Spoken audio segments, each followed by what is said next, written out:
तो दोस्तों, आप लोगों का स्वागत है it's okay to not be okay drama explanation की पार्ट 3 में। तो आज मुनिया का बर्थडे रहता है और वो जूरी के घर जाती है और जूरी की मॉम के हाथ का बनाया हुआ खाना खाती है।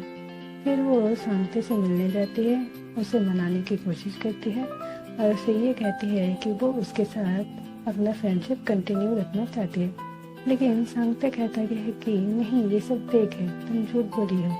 और फिर मुनिया का दिल टूट जाता है और वो अपने घर आ जाती है और बहुत ही अपसेट रहती है। और इधर हॉस्पिटल में गांगते को पता चलता है कि वो पेशेंट पार्क ओकेरॉन हॉस्पिटल से भाग गई है, ये बोलकर चली गई है कि आज उसका कोई इम्पोर्टेंट डे है। फिर गांगते को भी ये याद आता है कि मुनिया ने उसे मैसेज किया था कि आज मुनिया का कोई इम्पोर्टेंट डे है।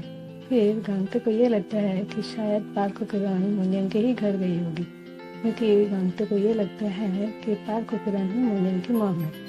तो वो मुनिया के घर जाता है और इधर मुनिया के घर पार्क ओकेरॉन आती है और उसे बर्थडे विश करती है और मुनिया की चीज़ों को छूती रहती है। लेकिन मुनिया उसे मना करती है कि वो उसकी चीज़ों को ना छुए। फिर वो चाकू से लेकर मुनिया का हाथ घायल कर देती है। फिर मुनिया भी जब उसे चाकू से दोबारा वार करने जाती है तो उसे गांगते की बात याद आ जाती है और वो अपने आप को कंट्रोल कर लेती है। फिर वो पेशेंट पार्क ओकेरॉन वहाँ से चली जाती है। वो आकर मुनिया को ये बताई थी कि वो उसकी मॉम की बहुत बड़ी फैन है, इसीलिए वो मुनिया को बर्थडे विश करने आई थी। और अब इधर गांगते आता है और आकर मुनिया को सही सलामत देखकर उसे हग कर लेता है और ये पूछता है कि तुम ठीक तो हो ना। फिर जब मुनिया को पता चलता है कि वो यहाँ पार्क ग्राउंड के लिए आया था, ना कि उसे बर्थडे विश करने, तो वो नाराज हो जाती है। फिर आगे गांगते उसे बर्थडे विश करता है और दोनों में पैचअप हो जाता है। और अब नेक्स्ट डे गांगते मुनिया को सब बताता है कि उसका भाई क्यों बटरफ्लाई से इतना डरता है और कैसे उसकी मॉम की मौत हुई थी और उसके भाई की इसी बटरफ्लाइज की डर की वजह से हर स्प्रिंग में उसे अपनी रहने की जगह बदलनी पड़ती है। फिर वो मुनिया को ये बताता है कि उसके भाई को गांगते की ज़रूरत है और उसे मुनिया की ज़रूरत है, यानी कि गांगते को मुनिया की ज़रूरत है। और वो ये बताता है कि उसे उसके भाई को ये विश्वास दिलाना पड़ेगा कि मुनिया गांगते को उससे छीनेगी नहीं, बल्कि उसकी फैमिली का हिस्सा बनना चाहती है। तो आगे अब मुनिया गांगते की फैमिली मेंबर बनने के मिशन पर लग जाती है और गांगते को ये बताती है कि वो ऐसे कॉन्ट्रैक्ट नहीं तोड़ सकता क्योंकि उनके बीच में एग्रीमेंट साइन हुआ है। तो वो गांगते को फिर से वापस आने के लिए कहती है और इधर गांगते शांति को ये समझाता है कि एज अ एडल्ट वो अलग अलग लोगों को भी एज अ फैमिली मेंबर अपने घर में रख सकता है। तो इधर हॉस्पिटल के प्रेसिडेंट शांति को ये बोलते हैं कि जब तक वो हॉस्पिटल के वॉल पर कोई बटरफ्लाई ड्रॉ नहीं करेगा वो उसे पेमेंट नहीं देंगे। तो शांति इस बात से नाराज हो जाता है और घर चला जाता है। फिर जब गांगते उसकी नाराजगी की वजह पूछता है तो दोनों में फाइटिंग शुरू हो जाती है, लड़ाई शुरू हो जाती है और गांगते उसे पीटने लगता है क्योंकि शांति फिर से अपने आप को एक कमरे में बंद कर लेना चाहता था। फिर शांति जब उसे कहता है कि नहीं, मैं तुम्हारा बड़ा भाई हूँ, गांगते उसे ये बोलता है तो बड़े भाई की तरह बिहेव करो। तो अब आगे गांगते मुनिया को ये बताता है कि कैसे वो एक नॉर्मल स्कूल लाइफ जीना चाहता था जो उसे कभी मिला नहीं। फिर वो सो गया होता है और सपने में ये देखता है कि वो और उसका भाई एक नॉर्मल स्कूल लाइफ जी रहे हैं जिसमें उसे मुनिया के ऊपर क्रश है। फिर वो सोए सोए मुस्कुरा रहा रहता है और उसका बड़ा भाई शांति ये देखकर बहुत ही खुश होता है क्योंकि उसका भाई पहली बार ऐसे बहुत ही खुश रहता है और मुस्कुरा रहा होता है। फिर वो नींद में ये बोलता है कि वो मुनिया को पसंद करता है। फिर ऐसे उसके बड़े भाई को पता चल जाता है कि गांगते किसी को पसंद करता है। फिर आगे मुनिया की कोशिशें रंग ला ही जाती है और शांति मुनिया को भी अपनी फैमिली के रूप में एक्सेप्ट कर लेता है। और फिर मुनिया बताती है कि वो हमेशा से ही चाहती थी कि उसका भी एक बड़ा भाई हो, बिल्कुल शांति की तरह। फिर शांति मुनिया को भी अपनी फैमिली के रूप में एक्सेप्ट कर लेता है और गांगते, मुनिया और शांति तीनों बहुत ही खुश होते हैं। और तीनों मोनियम के घर में शिफ्ट हो जाते हैं। लेकिन ये खुशी हमेशा के लिए नहीं है, बस चंद पलों के लिए ही है, क्योंकि इन तीनों के ऊपर वो इविल बटरफ्लाई का साया, यानी कि आप कह सकते हैं कि मोनियम की मॉम का साया मंडरा रहा है। तो अब आगे मोनियम और गांते के बीच में रोमांस ब्लॉसम होता है। दोनों के बीच में रोमांस और किसेस चलते रहते हैं और दोनों की बॉन्डिंग और भी मजबूत होती है। और इधर हॉस्पिटल के प्रेसिडेंट सांगते को ये समझाते हैं कि बटरफ्लाई का एक और सिंबल भी होता है, क्योर, और वो इस तरह से सांगते के अंदर से बटरफ्लाई का डर निकाल देते हैं। और फिर सांगते ये डिसाइड करता है कि वो इस वाल पर बटरफ्लाई ड्रॉ करेगा। फिर आगे गांगते को मोनियम के घर में सांगते के डेस्क के ऊपर एक नोट मिलता है जिसके अंदर बटरफ्लाई रहता है और ये लिखा रहता है कि I will come for you. फिर गांगते को ये याद आता है कि उसके भाई ने बताया था कि बटरफ्लाई ने उसकी मॉम का मर्डर किया है और वो उसके पीछे भी आएगा। फिर गांगते को ये पता चलता है कि उसका भाई खतरे में है और वो सांगते के पास जाता है। और फिर इधर हॉस्पिटल के प्रेसिडेंट सांगते से पूछते हैं कि उस दिन क्या हुआ था जब उसकी मॉम की मौत हुई थी। तो सांगते बता ही देता है कि एक औरत ने उसकी मॉम का कत्ल किया है और उसकी जैकेट पर एक बड़े बटरफ्लाई के ऊपर एक छोटा बटरफ्लाई बना हुआ था। तो उसकी बातें सुनकर गांगते को ये याद आता है कि उसने वो पेशेंट पार्क ओकेरान के पास मोनियम की फैमिली की एक फोटोग्राफ देखी थी जिसमें मोनियम की मॉम ने बिल्कुल वैसी ही जैकेट पहनी हुई है और उसके ऊपर वैसे ही बटरफ्लाई बनी हुई है जैसे कि उसके भाई ने डिस्क्राइब किया। फिर गांगते को ये पता चल जाता है कि उसकी मॉम को मोनियम की मॉम ने ही मारा है। और जाहिर सी बात है गांगते बहुत ही दुखी होता है, गुस्सा होता है। गांगते के लिए ये काफ़ी टफ सिचुएशन रहता है। नेक्स्ट डे जब मोनियम उसके पास आती है तो वो मोनियम के ऊपर बहुत ही गुस्सा करता है, उसके ऊपर चिल्लाता है और कहता है कि वो उसे अकेला छोड़ दे। फिर गांगते बहुत ही रोता है, परेशान रहता है। तो हॉस्पिटल के प्रेसिडेंट उसे समझाते हैं, उसे कंसोल करते हैं। फिर दूसरे दिन जब गांगते, मोनियम और सांगते को अपनी फैमिली फोटोग्राफ खिंचवानी रहती है तो गांगते फोटोग्राफ खिंचवाने के लिए मना कर देता है, लेकिन मोनियम वहाँ सांगते की वजह से आती है। फिर थोड़ी देर बाद गांगते भी तैयार होकर आ जाता है और गांगते को देखकर मोनियम और सांगते दोनों ही बहुत खुश हो जाते हैं, क्योंकि गांगते ये समझता है कि जो कुछ भी ट्रेजेडी उसकी फैमिली के साथ हुई है उस पर मोनियम का कोई दोष नहीं है, वो बिल्कुल ही बेकसूर है और मोनियम की मॉम तो खुद उसके लिए एक नाइटमेयर है। तो आगे गांगते डिसाइड करता है कि वो ये सब के बारे में मोनियम को बिल्कुल नहीं बताएगा, क्योंकि मोनियम ये सब बर्दाश्त नहीं कर पाएगी, उसे गहरा सदमा लगेगा। और वो मोनियम को ये बताता है कि अब चाहे जो कुछ भी हो जाए वो अपनी फैमिली की प्रोटेक्ट करेगा और हमेशा अपनी फैमिली के साथ रहेगा। फिर आगे गांगते ये सारी बातें हॉस्पिटल के प्रेसिडेंट को बताता है और हॉस्पिटल के प्रेसिडेंट गांगते को ये कहते हैं कि इसका मतलब उनकी हॉस्पिटल में से ही कोई ऐसा है जो ये सब कर रहा है।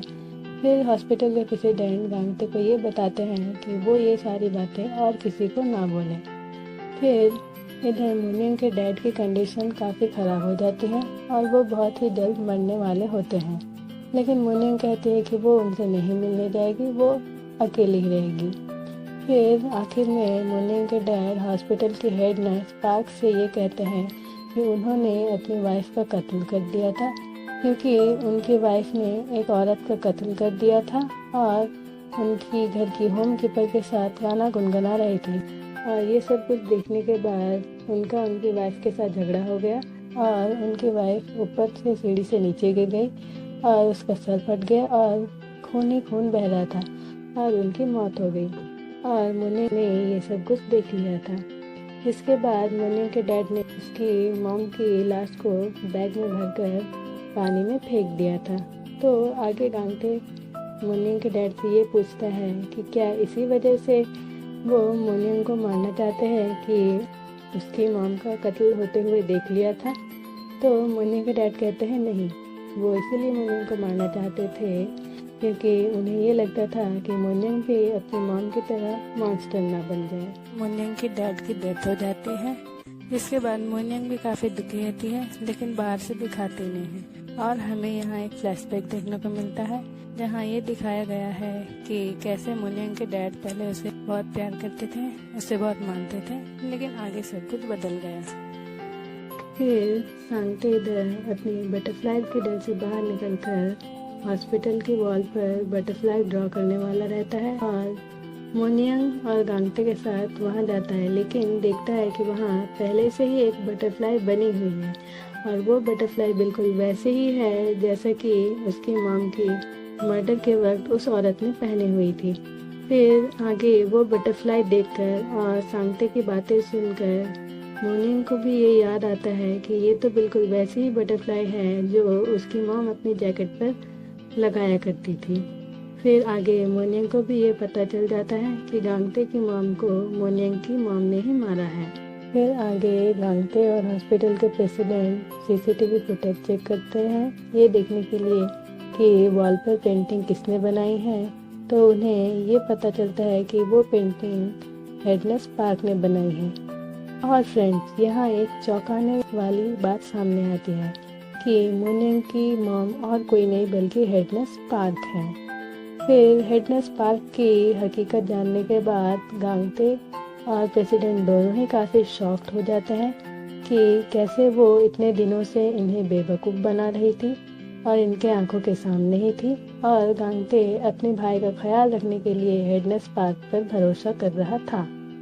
हेडनेस पार्क यानी कि मोनियंग की मॉम डो हुई जे को इस ड्रामे में एक साइको पर्सन दिखाई गई है जो कि पास्ट में एक मर्डर कर चुकी है, और प्रेजेंट में भी कुछ फ्लैशबैक में ये दिखाए गए हैं कि उन्होंने ही अपने हस्बैंड का खून किया है और उन्होंने ही एक पेशेंट को सुसाइड करने के लिए प्रोत्साहित किया है। फिर आगे मोनियंग ये जानकर काफ़ी डिस्टर्ब होती है कि उसकी मॉम ने ही गांगते की मॉम का कत्ल किया है। फिर गांगते मोनियंग के घर आता है, उसे समझाता है, उसे कंसोल करने की कोशिश करता है कि जो कुछ भी हुआ है इसमें उसकी कोई गलती नहीं है, लेकिन मोनियंग ये जानकर काफ़ी दुखी रहती है कि उसकी मॉम की वजह से ही गांगते और सांगते की लाइफ में इतना पेन रहता है। फिर मोनियंग गांगते से ये पूछती है कि उसकी मॉम कौन है, क्या वो पेशेंट पार्क है? तो गांगते कहता है कि नहीं, हेडनेस पार्क उसकी मॉम है। फिर मोनियंग ये जानने के बाद काफ़ी शॉक्ड हो जाती है और कहती है कि नहीं, ऐसा नहीं हो सकता है, वो अपनी मॉम को पहचानने में गलती नहीं कर सकती है, हेडनेस पार्क उसकी मॉम नहीं हो सकती। लेकिन गांगते कहते हैं कि नहीं, हेडनेस पार्क ही उसकी मॉम है, क्योंकि उन्होंने अपने हस्बैंड को भी इतने सालों से बेवकूफ़ बनाए आ रही है। तो फिर मोनियंग ये सब जानने के बाद काफ़ी पैनिक हो जाती है, काफ़ी डिस्टर्ब हो जाती है और गांगते को कहती है कि वो कुछ देर के लिए उसे अकेला छोड़ दे और जाकर अपने भाई को प्रोटेक्ट करे। फिर गांगते आकर मोनियंग से गले लगता है और मोनियंग भी गांगते को गले लगकर रोती है और गांगते वहाँ से चला जाता है। लेकिन गांगते का भाई सांगते मोनियंग को ऐसी हालत में देखकर सोचता है कि मोनियंग काफ़ी परेशान है, काफ़ी दुखी है, तो वो एक बड़े भाई की तरह आकर मोनियंग को खाना खिलाता है। लेकिन मोनियंग सांगते को देखकर काफ़ी रोती है कि उसकी ये हालत की वजह उसकी मॉम है, तो वो उससे कुछ कह तो नहीं सकती, लेकिन उससे माफ़ी मांगती है। फिर सांगते गांगते को मिलकर ये बताता है कि मोनियंग काफ़ी रो रही थी और उससे माफ़ी मांग रही थी, और वो की वजह गांगते से पूछता है। तो गांगते उसे कहता है कि वो उसके गले लगने चाहता है, और सांगते गांगते को गले लगाता है और गांगते से ये कहता है कि मैं तुम्हारा बड़ा भाई हूँ, मैं तुम दोनों को प्रोटेक्ट करूँगा। तो गांगते ये कहता है कि थैंक्स टू गॉड कि मुझे तुम जैसा बड़ा भाई मिला। फिर गांगते इधर जूरी के घर अपने पुराने अपार्टमेंट में वापस चला जाता है और इधर मोनियंग अपनी मॉम को सामने लाने के लिए अपनी मॉम की लिखी हुई बुक पब्लिश करने का डिसीजन लेती है और सारी मीडिया में ये खबर फैला देती है। फिर जिसके बाद मोनियंग की मॉम इधर सांगते से मिलने आती है और सांगते को अपने साथ ले चलती है। फिर वो गांगते को कॉल कर ये बताती है कि सांगते उसके कब्जे में है और वो जल्द ही मोनियंग के घर उससे मिलने आए। फिर इधर गांगते सांगिन को कहकर मोनियंग को वहाँ से हटवा देता है, ये कहकर कि मोनियंग के मॉम ने सांगिन से कांटेक्ट किया है और वो उससे मिलना चाहती हैं। फिर मुनियन को ये समझ आ जाता है कि दरअसल उसकी मॉम गांगते से मिलना चाहती है और सांगिन प्लानिंग करके उसे यहाँ से दूर ले जाना चाहता है उसकी सेफ्टी के लिए। फिर मुनियन आधे रास्ते पर ही गाड़ी रुकवाती है और वहाँ से पैदल ही वापस चली आती है। और इधर गांगते मुनियन के घर पहुँचकर देखता है कि उसका भाई सांगते एक सोफे पर लेटा हुआ है और जब वो उसके भाई को उठाने की कोशिश करता है तो उसका भाई कोई रिस्पांस नहीं देता है, जिसके बाद वो काफ़ी टेंस हो जाता है और मुनियन की मॉम से ये पूछता है कि उसने उसके भाई के साथ क्या किया। तो मुनियन की मॉम ये जवाब देती है कि उसके पास दो ही ऑप्शन है, या तो वो उसकी बेटी की ज़िंदगी से दूर चला जाए या फिर उसकी बेटी का खून कर दे। फिर वो गांगते को ये बताती है कि उसने गांगते की मॉम का मर्डर क्यों किया, क्योंकि उसने मुनियन के ट्रीटमेंट के लिए उसे सजेशन दिया था। गांगते ये जानकर काफ़ी गुस्सा हो जाता है कि उसने उसकी मॉम को सिर्फ इतनी सी बात के लिए मार डाला और वो गुस्से में उसका गला दबाकर उसे मारना चाहता है। फिर उसे मुनियन का ख्याल आ जाता है कि वो जो भी है जैसी भी है मुनियन की मॉम है।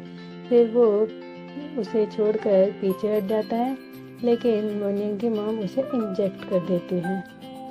फिर वो गांगते से ये कहती है कि तुम दोनों वीक हो, मैं और मेरी बेटी स्ट्रांग है, मैं और मेरी बेटी बिल्कुल एक जैसे हैं। फिर वहाँ मुनियन आ गई होती है और मुनियन की मॉम उसे देखकर ये कहती है कि तुम मेरे ही खून हो, मैं और तुम बिल्कुल एक जैसे हैं। लेकिन मुनियन कहते हैं कि नहीं, मैं तुम्हारी तरह मॉन्स्टर नहीं हूँ। फिर वो उसे मारने की कोशिश करती है, उसे मारना चाहती है, लेकिन गांगते वहाँ बीच में आ जाता है और घायल हो जाता है और बेहोश हो जाता है। फिर जिसके बाद मुनियन उसे होश में लाने की कोशिश करती है। फिर मुनियन की मॉम उसे पकड़ लेती है और कहती है कि तुम्हें क्या लगा, अपने बाल कटवाने के बाद तुम मुझसे बच जाओगी, और उसकी बाल पकड़कर खींच लेती है। इसके बाद वो अब गांगते को मारने की कोशिश करती है, उसे मारने जाती है, लेकिन उसी मोमेंट में गांगते का बड़ा भाई आ जाता है और एक बड़े से मोटे से बुक से उसे वार करके उसे बेहोश कर देता है। तो इस तरह गांगते का भाई गांगते और मुनियन दोनों को वहाँ से बचा लेता है। फिर नेक्स्ट सीन में ये दिखाया गया है कि पुलिस की गाड़ी बाहर आ गई होती है और मुनियन की मॉम को वहाँ से ले जाती है और वहाँ बाहर हॉस्पिटल के प्रेसिडेंट भी रहते हैं और वो मुनियन की मॉम से ये पूछते हैं कि तुमने पेशेंट पार्क का क्या किया। तो वो जवाब देती है कि उसका स्टेज टाइम ख़त्म हो गया, इसीलिए वो चली गई।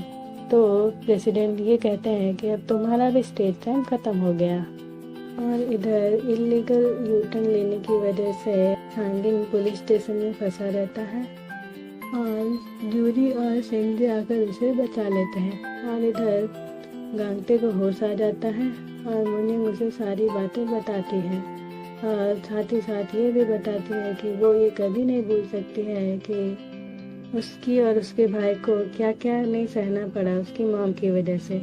और वो गांगते को ये भी कहती है कि अब वो फिर से अकेले रहना चाहती है जैसे पहले रहा करती थी, और वो कहती है कि वो और उसका भाई यहाँ से चला जाए। लेकिन गांगते ये कहते हैं कि वो दोनों मिलकर भी इस सिचुएशन से ओवरकम हो सकते हैं। तो वो गांगते को ये कहती है कि वो ये प्रिटेंड करना बंद करे कि सब कुछ ठीक है, और वो गांगते से ये रिक्वेस्ट भी करती है कि वो उसकी बात मान ले और यहाँ से चला जाए। फिर आगे गांगते उसके भाई को थैंक यू कहता है और दोनों को सेव करने के लिए उसे गिफ्ट भी देता है। फिर आगे वो उसके भाई से पूछता है कि अगर मुनियन उन्हें यहाँ से जाने के लिए कहेगी तो वो उसे क्या जवाब देगा। तो उसका भाई ये बोलता है कि हम कह देंगे ओवर माय डेड बॉडी। तो इधर गांगते हॉस्पिटल से रिजाइन ले लेता है और हॉस्पिटल के प्रेसिडेंट भी हॉस्पिटल से रिटायरमेंट ले लेते हैं, क्योंकि उन्हें ये लगता है कहीं ना कहीं जो कुछ भी हुआ उनकी वजह से हुआ, क्योंकि इतने सालों से वो एक खतरनाक पर्सन को अपने हॉस्पिटल पर नर्स की ड्यूटी पर रखे हुए थे। फिर इधर मुनियन कहती है कि वो अपना अगला बुक पब्लिश नहीं करेगी, जिसके बाद सांगते काफ़ी दुखी हो जाता है क्योंकि वो एक इलास्ट्रेटर बनना चाहता था और बुक पब्लिश ना होने की वजह से उसका सपना अधूरा ही रह जाएगा। फिर गांगते मोनियंग को ये समझाता है, लेकिन मोनियंग ये सोचती है कि गांगते उसके आसपास रहेगा तो हर्ट होता ही रहेगा, इसलिए मोनियंग उसे हमेशा जाने के लिए कहती है। और इस सब के बीच मोनियंग कुछ खाती पीती नहीं है, तो गांगते जूरी की मॉम और अपने दोस्त के साथ मिलकर एक प्लान बनाता है। और इस प्लान के मुताबिक मोनियंग सोचती है कि जूरी की मॉम की तबीयत खराब है और वो जूरी के घर जूरी की मॉम से मिलने जाती है, जहाँ जूरी की मॉम उसे खाना खिलाती है। फिर मोनियंग जब अपने घर वापस आती है तो सांगते उसे अपनी एक बनाई हुई ड्राइंग दिखाता है, जिसपे वो गांगते का एक हैप्पी एक्सप्रेशन का फेस बनाया रहता है।